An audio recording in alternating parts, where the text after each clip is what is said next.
مساء الفل. احنا في الفيديو ده هنتكلم عن الجنس.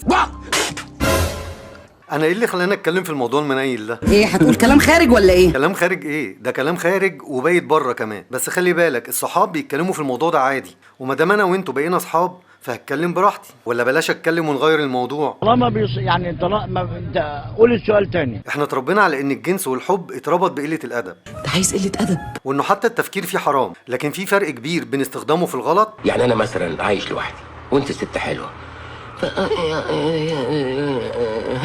وبين استخدامه في مكانه الصحيح. شيل ايدك. في بنات لما بيجي لها عريس بتتكسف او ممكن تقول ما عنديش استعداد للجواز مع ان عندها. قال له ما عنديش، هو عنده جوه. واحيانا بيبقى ما عندهاش الجرأة تقول رأيها، وبتخاف تقول رأيها لا يقولوا عليها قليلة الأدب. ليه احنا فاهمين ان البنت المفروض ما تفكرش في الجنس؟ انت بتفكري في الحاجات دي برضه؟ هو انا اللي فاكرك مؤدبه؟ وليه لو بتفكر تبقى مش مؤدبة؟ بيحصل كتير ان العريس والعروسة بيسألوا عن المؤهل والشقة والفلوس والفرق الاجتماعي والثقافي، لكن ساعات ما بيهتموش بالقبول العاطفي والجنسي، مع انه مهم جدا زيه زي كل الحاجات اللي بيسألوا عليها. في بنت، ومن اكتر الاسباب اللي بتعمل مشاكل بعد الجواز ان الزوجين بينشغلوا في المسؤوليات وبيهملوا في نفسهم وبيهملوا في بعض، وده اكيد بيأثر على العلاقة اللي بينهم. عندي قصة جميلة فيها موعظة. كان مرة في راجل ومراته معزومين على فرح حد قريبهم، هي قالت له انا هروح الكوافير، وهو قال لها وانا هروح مشوار ونتقابل في الفرح. المهم الراجل راح الفرح، قابل اخوه ووقف معاه وقال له اسكت، وانا داخل الفرح شفت حته واحده زي القمر، نفسي اطلق مراتي واتجوزها. قال له ليه يعني؟ شكلها ايه دي؟ قال له هوصف لك ايه ولا ايه؟ دي عينيها وبقها مرسوم، ويا لهوي على ضحكتها، ولا الشعر.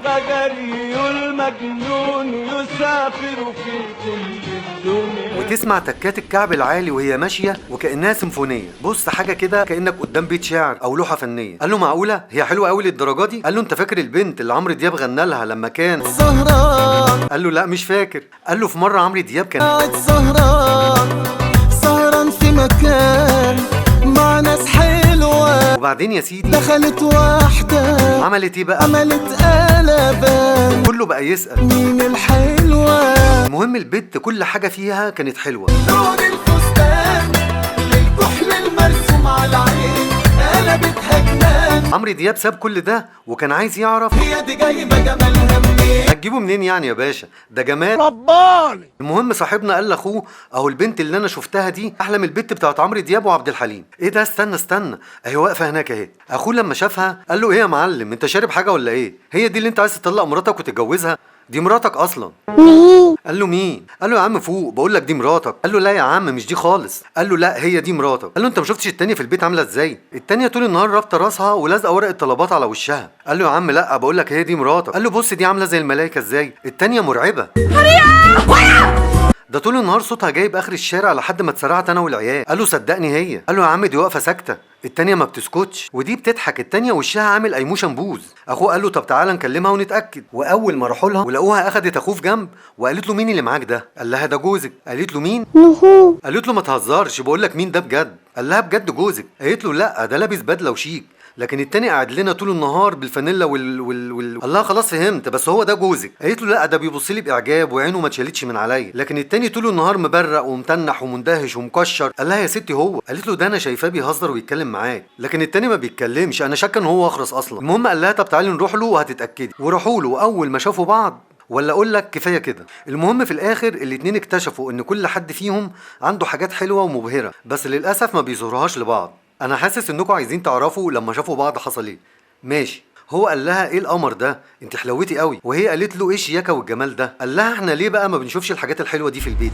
وفجاه اتحولت وقالت له ما انا متنيله مرميه في البيت انا والعيال، هو انت بتيجي تغير بامبرز ولا تشيل عيل؟ وهو قال لها ما انا كمان متنيل مرمي في الشغل ومتبهدل عشانك انت والعيال. وولعت يا معلم. المهم الاتنين اتنيلوا، قصدي اتاكدوا ان هي مراته وهو جوزها. وطبعا بالمشادات اللي بتحصل دي بيحصل برود في العلاقه، اصل الجنس زي العزف على الآلة الموسيقيه، لو مفيش تناغم بين العازف والآلة الموسيقيه اللحن هيطلع نشاز. العازف لازم يكون فاهم، والآلة الموسيقيه لازم تكون مهيئه ومستعده. فاهم الكلام؟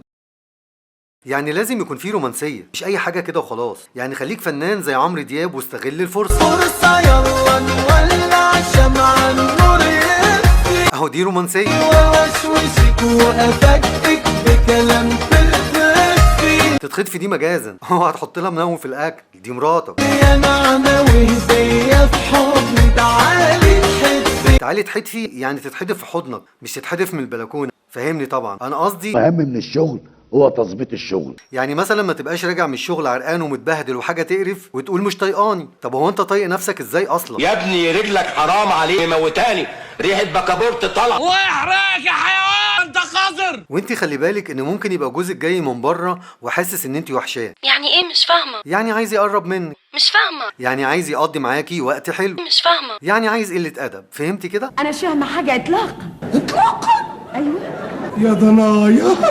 ربنا يعدي الفيديو ده على خير. المهم يبقى جاي فرحان بقى وبيقول تعالي جنبي تعالي جنبي، واول ما يدخل البيت ويشوفك سلام قولا من رب رحيم. النبي يا رب تطلعني من دار البلا بلا بلا. يا عيني ده اتصدم. ما انت طالعه له مكشره وريحتك طبيخ ومنظرك اعوذ بالله، فيتخنق يا ولداوي تلاقيه. انا ما اعرفش يا ست هاني، انا لو اعرف اقول على طول. وده بيخليه يطلع غله في الاكل ويقول لك هو الراجل ليه بيكرش بعد الجواز؟ لان هو قبل الجواز بيروح على التلاجة ما بيلاقيش الحاجه اللي بيحبها فبيروح على السرير ينام.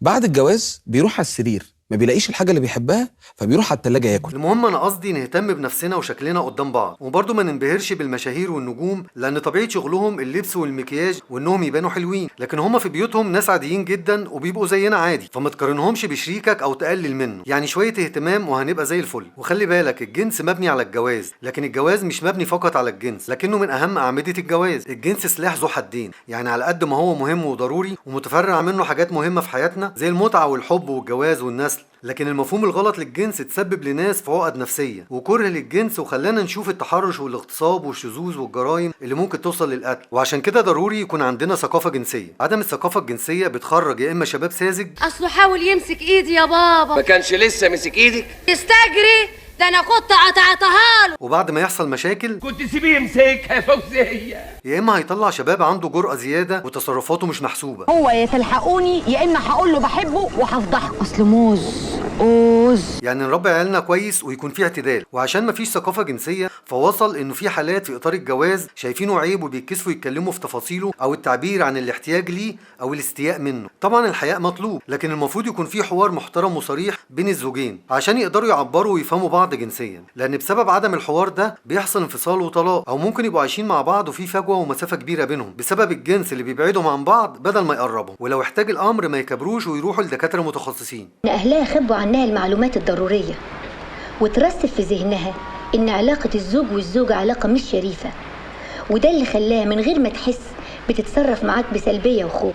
حمدي بقى كانت تربيته بالعكس، اهله سابوه يعرف بنفسه فاخد معلومات غلط من اصحابه ومن الكتب الرخيصه وتجارب مدفوعة الثمن اللي كلها كذب. الجنس مش أنانية، يعني كل طرف يكون هدفه إسعاد الطرف التاني، ويراعي إن الجنس شهوة نسبية بتختلف من شخص للتاني حسب جيناته وميوله وأولوياته. الجنس مش قلة أدب ومش ضد الدين ولا الأخلاق، ما دام في مكانه ووقته الصحيح اللي هو الجواز. ربنا ربط الجنس بالنسل عشان يكون من أهم الأسرار لوجود واستمرار البشرية، وده يخلينا نعرف قد إيه هو مهم. العادات والتقاليد في منها المفيد زي إزاي ترضي ربك وتصون شرفك وتحافظ على أهل بيتك وتتعامل بالأصول، وفي منها اللي غلط زي ارتباط الجنس بالرجوله وزي النظره الدونيه للمراه وتشبيهها بوعاء للجنس. في بعض الرجاله ما تعرفش ان الست عندها مشاعر وميول وهوايات واهداف وممكن تنجح في مجالات كتير، يعني هي مش للجنس وبس.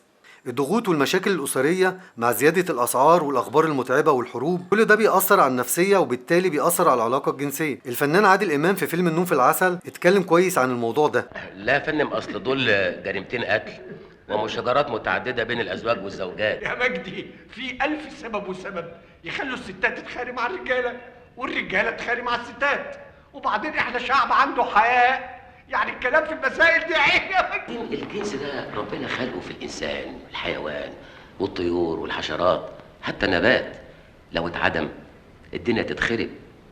وبعدين ده حاجة ببلاش كده، الناس بتعملها وتنبسط وتنام وهي راضية. لو اتحرموا منها مش هيسكتوا، والله أعلم هيعملوا ايه يا باشا. العلاقة الجنسية ليها دور في إذابة التلج وبعض المشاكل الزوجية. ما هو مفيش اتنين طبيعيين هيقربوا لبعض لدرجة الالتصاق إلا وهيكون بينهم ود وحب ومشاعر لطيفة. وعلى فكرة كل اللي أنا قلته مجرد أفكار عشان تعرف قد إيه الموضوع مهم، لكن الثقافة الجنسية موجودة في كتب كاتبها ناس متخصصين وفي منها للكبار والأطفال. يعني ما تاخدش معلوماتك من أي حد وما تعملش زي واحد صاحبي ما تعرفوش يا فندي يا عديم المفهومية. الجنس علاقة خاصة جدا، ما ينفعش يتحكي تفاصيلها لأي حد مهما كان. شوف جميلة قد ايه وحنينة قد ايه. لأنك كده بتعري نفسك أنت والطرف التاني. ايه يا حيوان انت؟ انا مديك صورة لامك. وفي الآخر بعتذر لو غصب عني كان في كلام جريء شوية، مع إني حاولت ما يحصلش كده. ما تنساش بقى تشترك في القناة وتدوس لايك لو عجبك الفيديو. سلام. لما تظبط مودها اطلب حتى عليها تاخدها، وامر واحلم او بزيادة، بس لو انت تقل مزاجها مش هتشوف وقت ما تحتاجها.